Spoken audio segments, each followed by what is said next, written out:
This is the Under the Ring Report. Now, here are the masters of armchair booking, John the Flesh Wound and Cousin Tom.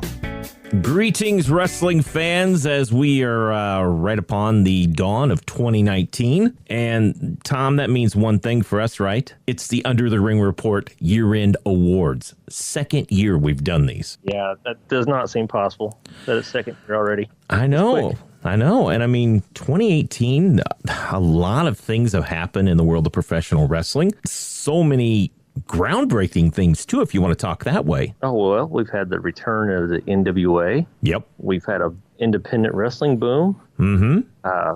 Cross promotions. I mean, you name it. Major stars crossing over to wrestling. Ronda Rousey, name one. Well, female wrestlers taking a more prominent role, especially in the WWE. Yeah, almost to the point of being the better part of the program. Mm-hmm. And I mean, the one that kind of gets forgotten sometimes is Daniel Bryan, back now wrestling as an active wrestler. Yeah, that's true. That was all this year. I mean, it's been a pretty good year so far. Mm-hmm. Well, so far. We got a week left, but I mean, yeah. If you would have told me all that could have happened in a year, I wouldn't have believed it. Oh, I know. I mean, just jam-packed full of stuff. But for us, it's kind of nice. We've had the chance to put our polls out there on Twitter, on the website, and let everyone out there have their say. And with that, we put in our own opinions, and that's where we come up with the Under the Ring Report 2018 Year-End Awards. So we started off with probably one of the easiest choices, but 2018's Best Wrestling Announcer, Tom. Who you got? Oh, 2018, it has to be Mario Ranallo. Yep, and you know what's funny is the polling on Twitter, he was winning in a landslide, like 80%. And the Mamma Mia! Yeah, and I mean, the closest guy was Don Callis.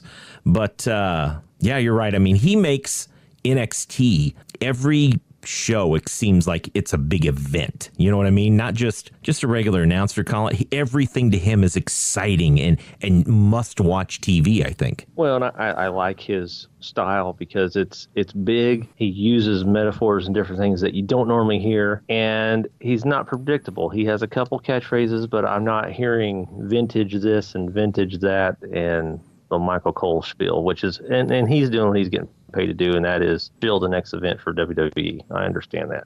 Oh, yeah. But with Mario, the excitement is what captivates me when he announces. Well, and I wonder if part of it, too, has a lot to do with his background doing MMA and boxing also. And at NXT, he hasn't got Vince in his ear. It makes a difference.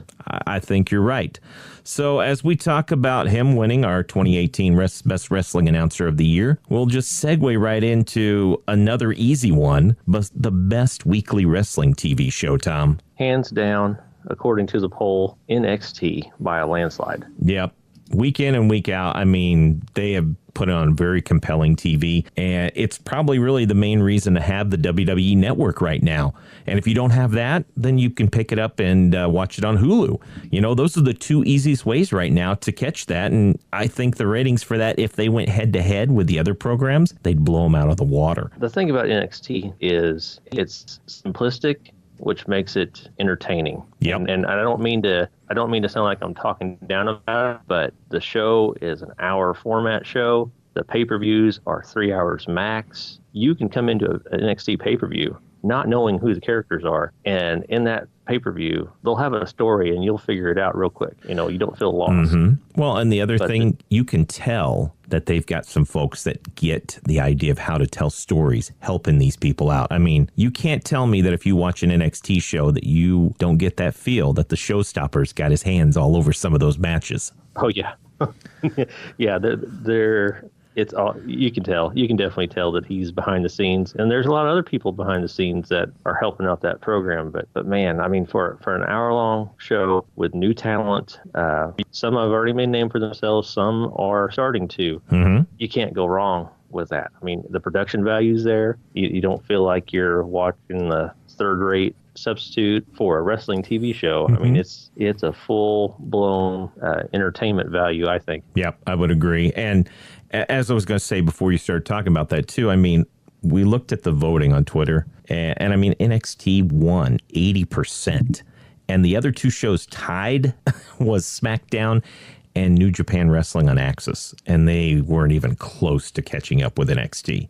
And the funny thing, too, is not a surprise, but Raw didn't even show up on the blip at all. No one cares. No. And no, I think, to me, I think you hit see. it. You hit it right on the head, though, too. 1 hour is all they have each week, unlike these others ones with 2 or 3 hours trying to fill and the stories get lost in the shuffle. Well, think about technology nowadays. We can't even turn on our own oven or thermostat without talking to the computer and telling it to do it for us. Mm-hmm. We don't have time to sit for 3 hours. Everyone's doing something. Well, 3 hours is overkill. You've killed it. The pay-per-views that are 5 hours long, 6 hours long, however long they are anymore, you're just draining me. I don't have that time to commit. Well, and the other thing is, it's a proven, they've already done a lot of theories. I mean, like I said, I work in radio. The big thing right now is people's attention span is so small. People have a hard time listening to 30 seconds of commercials, let alone 3 hours of one program where it's really not doing anything. So I wonder if there's going to be a case where they take a look at this and kind of change things up, because NXT right now is doing what needs to be done. Just go somewhere and stand in line and watch how many people pull a phone out of their pocket within like the first, I wouldn't even say 10 seconds of having to wait. Yeah, you're totally right. And it's instantaneous. Yeah, they can't do it. They can't just stand there and just like relax. It's instantaneous. All right. So there we go. Our 2018 Best Wrestling Weekly Wrestling TV show goes to NXT. And this is, like I said before, there's kind of a theme going on in our poll. So the next category was 2018's Best Major Wrestling Show.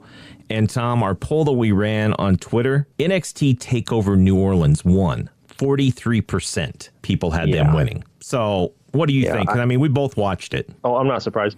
I'm not surprised at all because, like I said, I may not tune in every week for the NXT show, but I do not miss an NXT takeover because time and time again they deliver on big matches with big finishes, and not even just big finishes, just the stories, the built up, the tension, the drama, everything that I love about pro wrestling is in an NXT takeover pay-per-view, and I have yet to be disappointed. And I don't even need to know who all the major players are. I can just sit and watch and then just enjoy it for the drama that unfolds. Well, and I'll go with that too, because I don't watch the weekly TV show at all. I don't have time.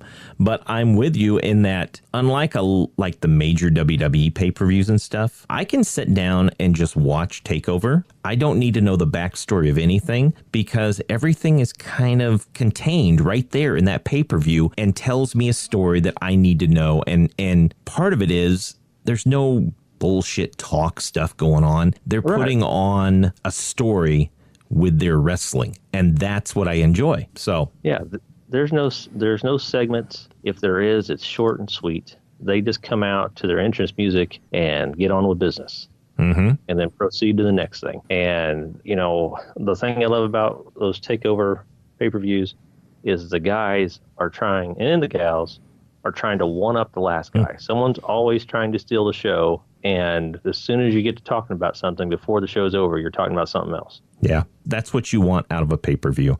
Because, I mean, you can easily say that their pay-per-views this year have been way better than the major brand pay-per-views. I don't think there's been a single takeover that hasn't ended up being better than the main show. No. There might be a match or two on the main show that gets a little more publicity because it is the main show.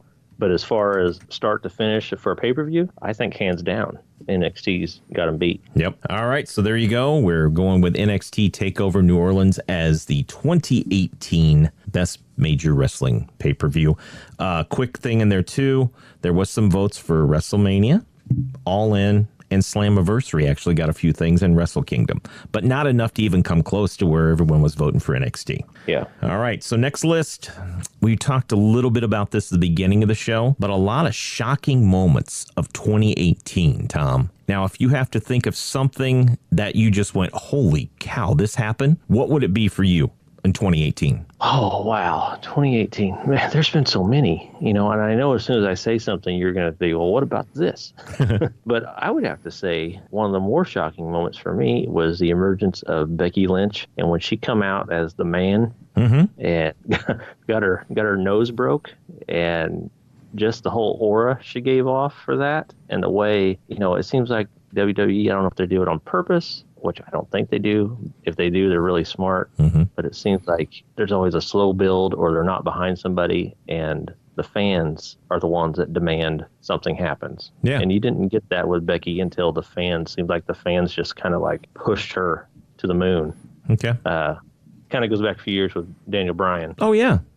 It was the fans push that kept pushing, and then part of that was they were trying to keep him down as part of the storyline, and so the fans pushed back. But just the way that she's taken off, I don't know, that was one of the things I liked this year. All right, the couple that I had myself, we talked about a little bit, but Daniel Bryan returning to action was big, and the other shocking moment to me, and just as I look at it as newsworthy and stuff, was the whole WWE crown jewel thing going on. That to me just seemed like negative story for them. But I think your thing right there, Becky Lynch, that is our 2018 most shocking moment.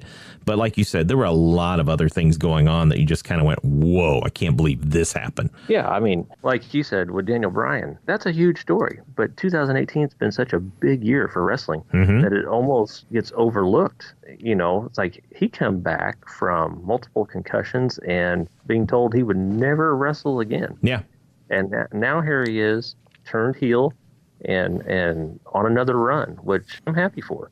Yeah, I am too. I'm glad to see it, and we can expect big things for him in 2019. All right, Tom, we'll go to 2018 Gimmick of the Year. Now, from the voting that I had out there and on the website, you can tell where most of our listeners in what they enjoy the most. But the number one response this year was Flip Gordon and Book Flip.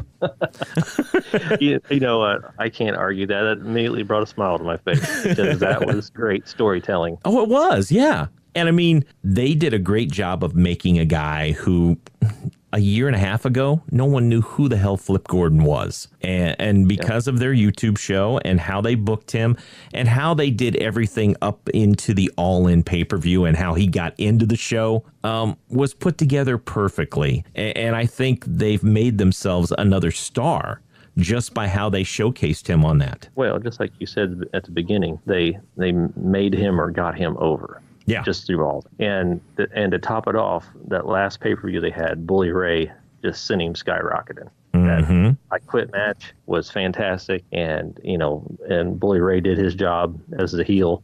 Yep. And Flip come out bleeding with the American flag. I mean, how much more can you get as a former Army guy with the American flag bleeding from the head? Yeah. Comes off victorious. I mean, that's exactly what they set out to do. They knew they had guys leaving. They need another star. And that's exactly what they did. Yeah, and I think he'll be a big part of that company for years to come. Yeah. And we were there when he got all in, and that place went crazy. Probably the biggest pop of the night, besides when Cody won, I think it had to be when Flip took off the mask and won the Battle Royal. I think that was probably the biggest pop of the night. Yeah, definitely. So what was our second and third, or was there a second and third for our Gimmick of the Year? I had Eddie Edwards was showing up here from Impact Wrestling. And also, let's see here, looked like we had The Dream was also showing up with his gimmick, but not a whole lot of votes. No, I was going to say it. I was trying to think too of different gimmicks, but some of them have been going more than a year, so I didn't bring them out. I know, like Elias has been going on for a while, Matt Hardy, all those things have been going on for a long time. The next one was a landslide. I mean, we can talk about it, but as soon as I say it, you're going to go, yeah.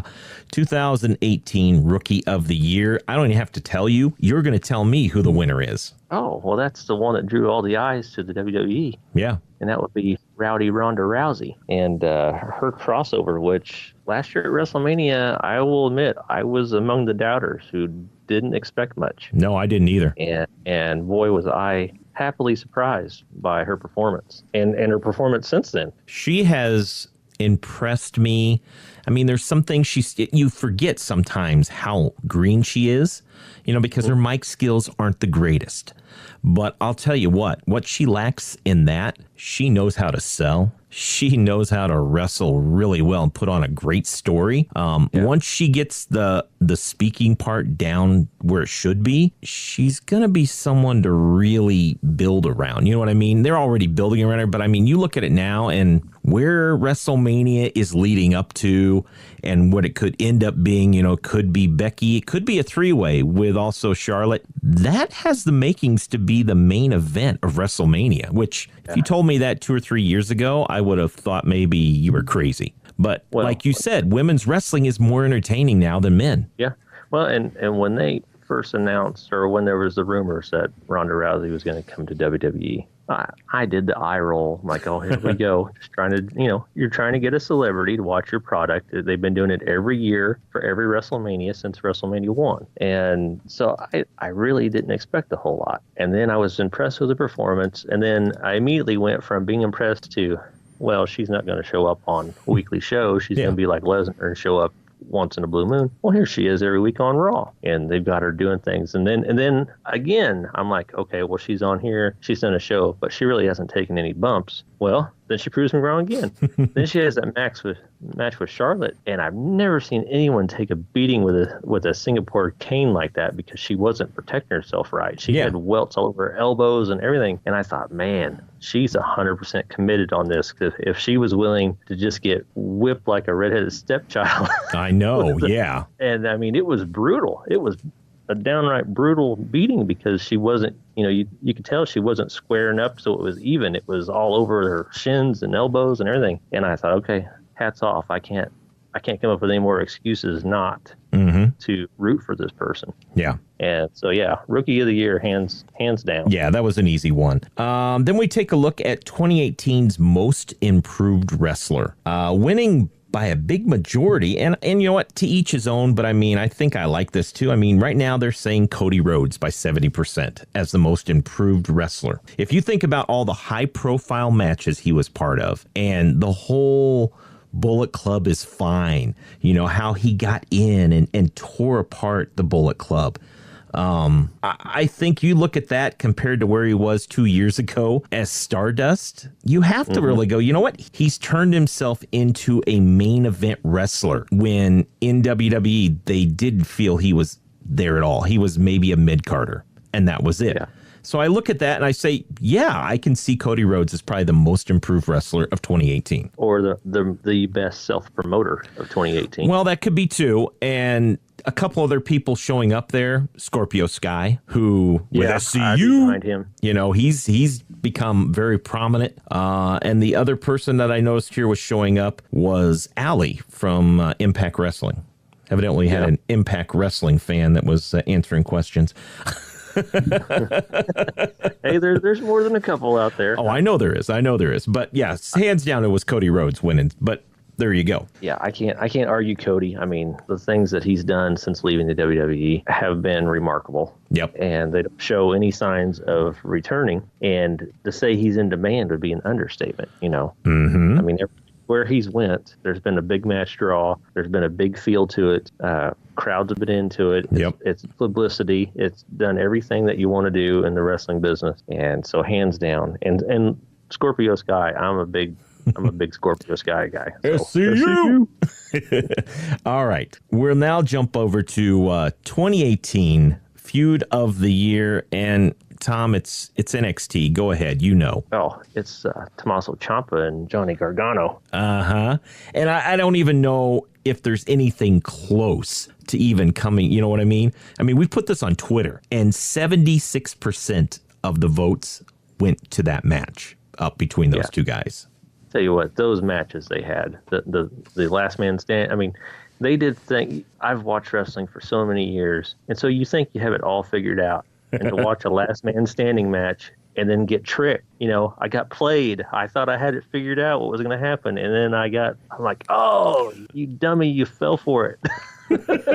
And then I'm like, oh, that was awesome.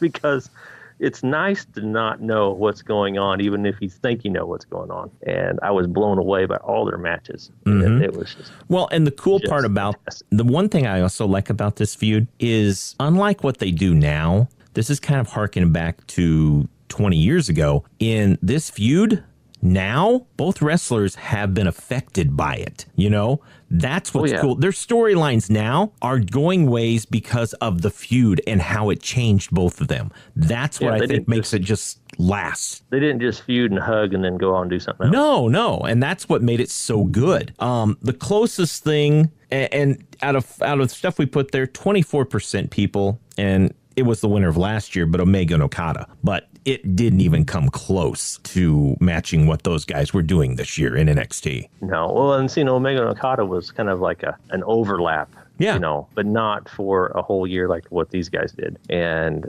not knocking Okada or Omega in their matches because they're phenomenal. But as far as just basic feud, and Ciampa as a heel was just amazing. And then to beat somebody down enough to where the All-American guy snaps and loses it and then almost becomes a heel himself in the long run, it's like, oh, that's just icing on the cake. Well, and I mean, that is good storytelling right there, because they have changed both characters so much just by doing that. And that's what I think is so amazing on how they're doing that stuff right now. Now we jump up to some of the bigger ones here. For us, first of all, 2018 Wrestling Promotion of the Year. Go for it. Go for it. Let me guess. According to Twitter, I'm gonna go with NXT.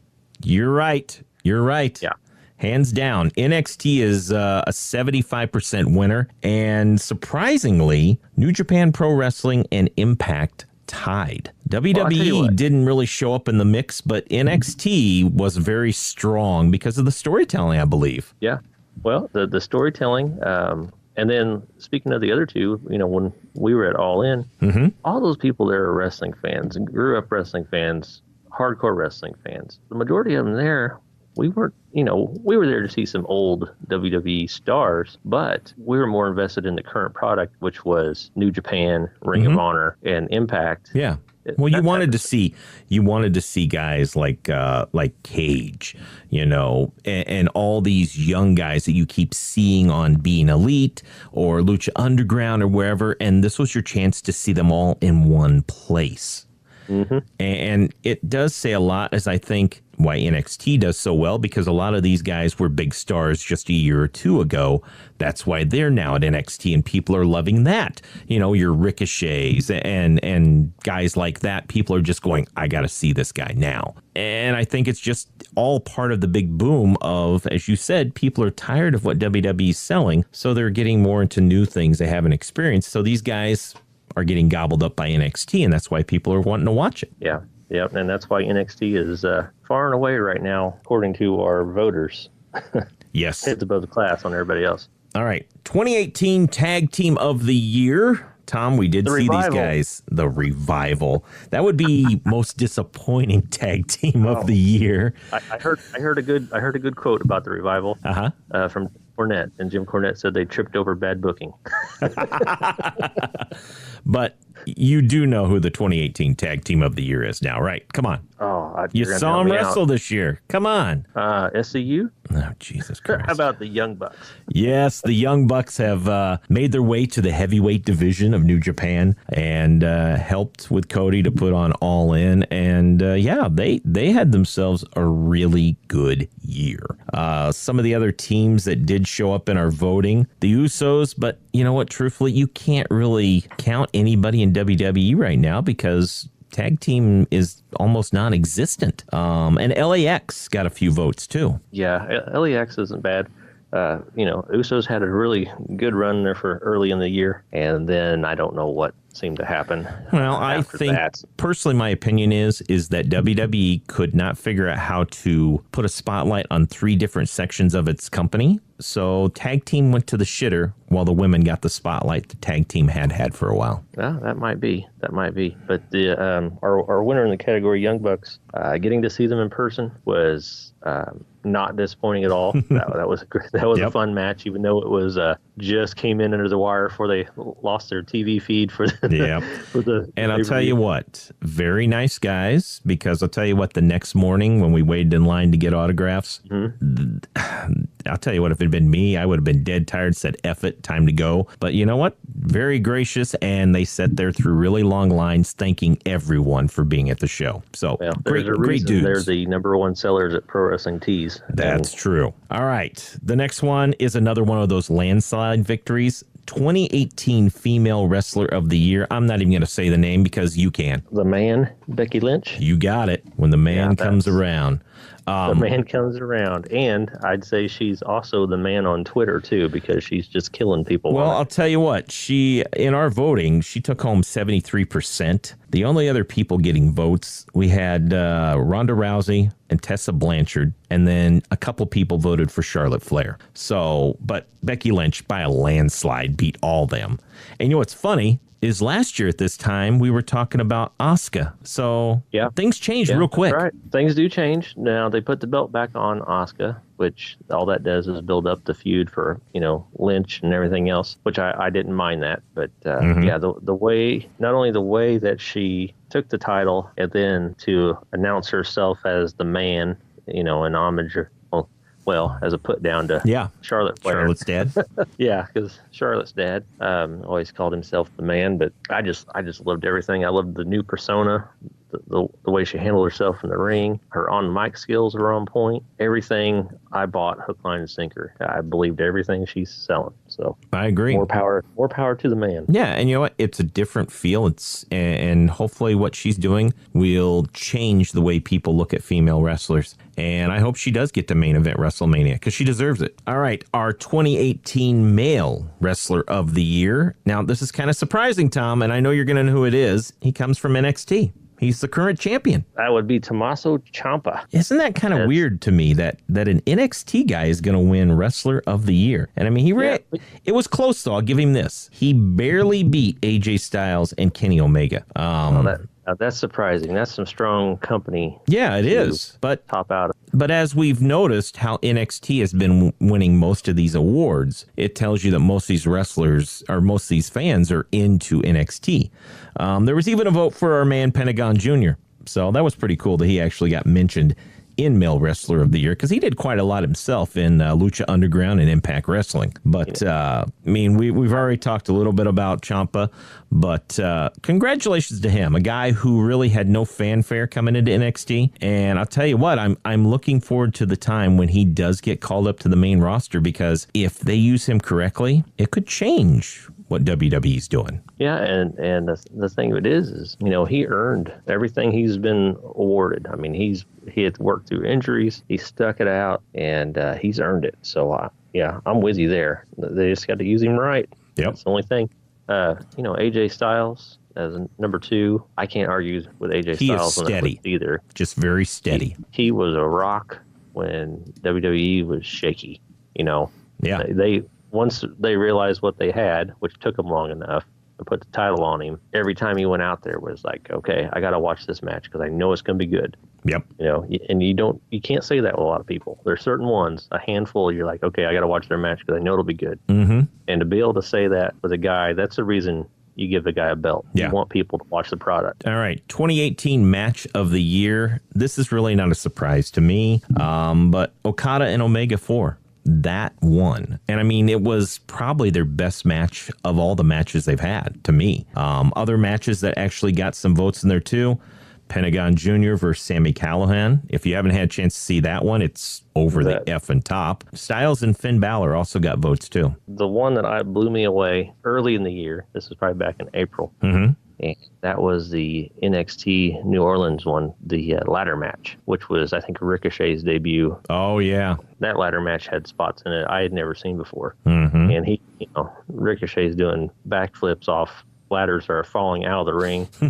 They did some crazy stuff in that match. That was the one that I thought was something, but I can't argue Okada and Omega 4. That was just nuts. Well, 20 stars on the Meltzer scale. I was going to say, Meltzer had to put together a whole new system because that match was so crazy.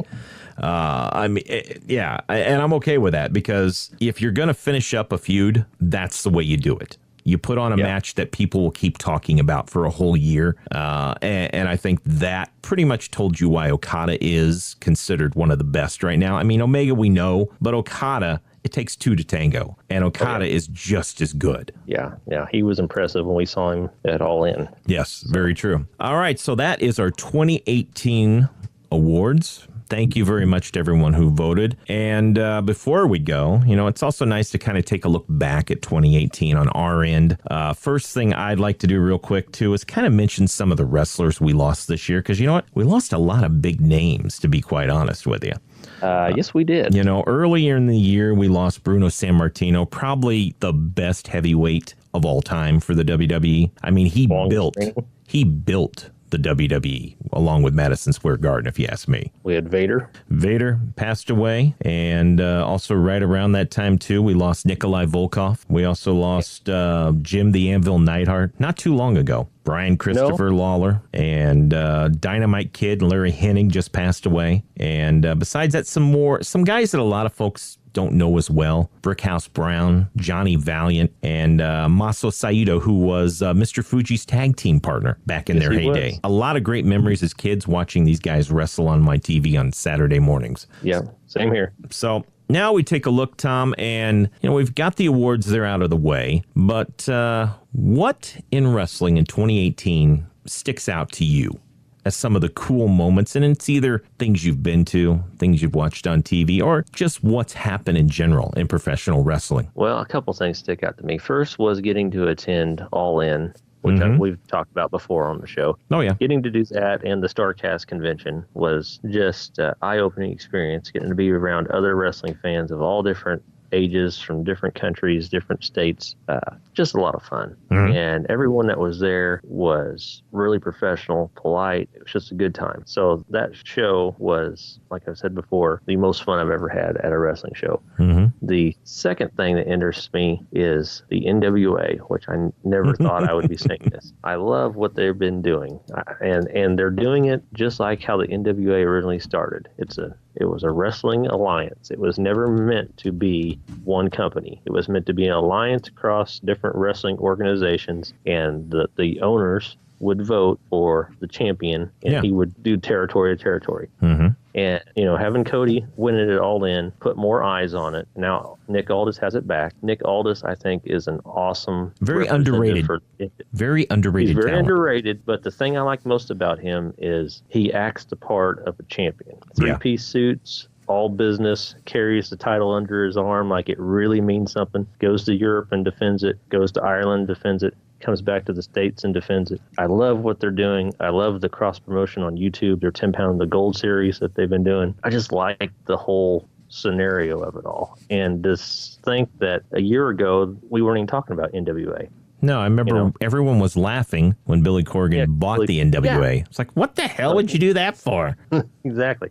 So good for him. He's got a vision, and a lot of it is a throwback to how it all began in the first place. I'm 100% behind it. I think this is a cool idea, and it's a way for me to enjoy wrestling like I did as a kid. Yeah. The one thing to me, well, one of the main things that stands out to me in 2018 is Chris fucking Jericho. Gee-manitly. I mean, seriously, can a man reinvent himself so many times and still be even more entertaining? I think right now, Chris Jericho in New Japan is probably more entertaining than I've watched him in years. And he seems kind of rejuvenized. I mean, his match with Kenny Omega at Wrestle Kingdom was crazy. We saw him at All In pop up to attack Kenny Omega.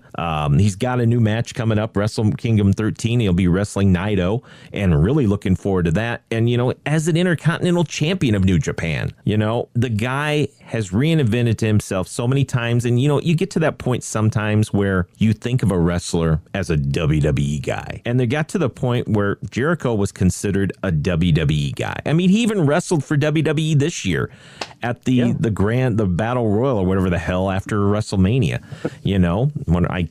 whatever, Crown Jewel, I can't remember what the hell it was called. Yeah. Saudi Arabia. It's called the oil cash grab. Anyway. Yeah, there you go. But so he wrestles there, then he goes back to New Japan, and he wrestles Evil, and he shows up at these different matches attacking Naito, and it's classic. Plus, the Jericho Cruise turned out to be one of the most successful wrestling events. And I mean, right after All In, it's like a month later, and it was so successful, they're going to do it again. Yeah, they're having the cruise part too. I know. And, who would think? But evidently it was just something different, and the guy's on a roll. So Chris Jericho 2018, to me, is one of those that I'm treasuring. I am enjoying it so much of what he's doing right now. I'm right there with you. I am right there with you, because I popped like a little kid at Christmas when he came out at All In. I thought I heard you shriek a little. I might. It was a little fangirl action going on. Okay. Anything else in 2018 that really stood out for you? Well, one thing while you're talking about, and we mentioned All In, and that is the Bucks and Cody taking the bull by the horns, the old proverbial brass ring that you always hear about. And they grabbed that brass ring and shook everybody to the curb. And more power to them. I think it's great.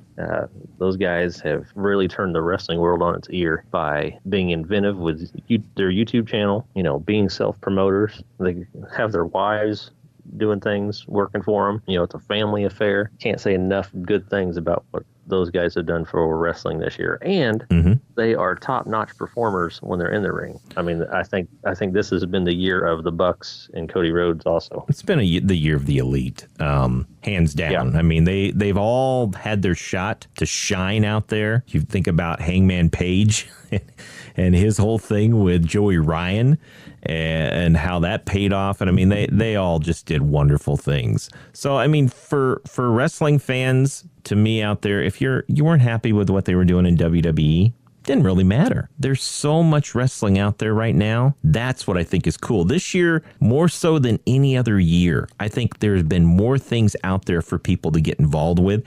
And even if you're not watching a major federation, there's stuff in your backyard. I mean, you talk all the time of all the things that are going on in your backyard. You had Marco Stunt not too far from you, wrestling Flip Gordon. I actually was going to mention while you're talking, in January, first week in January in Collinsville, which Collinsville, Illinois, is less than 2 hours from me. It's almost the St. Louis. Bandito is going to be in town. You better get over there. At the local promotion. So, there's all kinds of stuff. I mean, all you got to do is be willing to spend, I think, $12 at the door. Well, and that's it. Take the drive and watch. I mean, because we talk about it. I mean, we've had House of Hardcore near me with Tommy Dreamer and all his guys. There's so much wrestling out there. And like I said, if that's not it, you've got Twitch, you've got YouTube, you've got all these different ways to watch professional wrestling. So find something, enjoy it. 2018 will go down as the year that professional wrestling changes, and not just, to me, with what the Bucks and Cody did, because that 2019 could be the year that they change how professional wrestling is done. But I also take a look at WWE, and I say this, give them a tip of the hat, because their work with their women is changing the way people look at women's wrestling. It's no more, hey, could you show me a little bit more cleavage? Could you wear a little less? No, you know what? You're just as good as what's his name there. Let's showcase you and show what you can do. And that's what I think is great, too, because long gone are the days where when a women's match popped up, you went and took a bathroom break or grabbed a snack. Yeah, that's absolutely right. I can't agree more with that because, the last pay-per-view they had, I didn't watch any of it until the main event, which was the triple threat with the women. That was the only match I watched, and I was completely happy with it. Well, see, there you go. All right, Tom, been a hell of a 2018, and thanks once again for hanging out and doing the show, because I'll tell you what, we had a lot of fun at All In, and hopefully we'll get together and catch some more events together. But once again, everyone, thank you for joining us. Thank you for subscribing to the show. And if you get a chance, follow us on Twitter. It's always fun. Thanks a lot for joining us for the 2018 year-end awards for the Under the Ring Report. This is Mick Foley. You are listening to the Under the Ring Report. And if you don't listen, so help me out. I'll laugh pretty damn loud. Have a nice day. Follow the Under the Ring Report on Twitter at UTRR Podcast. You can subscribe to the Under the Ring Report on iTunes, Google Play, and Stitcher, or visit undertheringreport.com. Thanks for listening to the Under the Ring Report.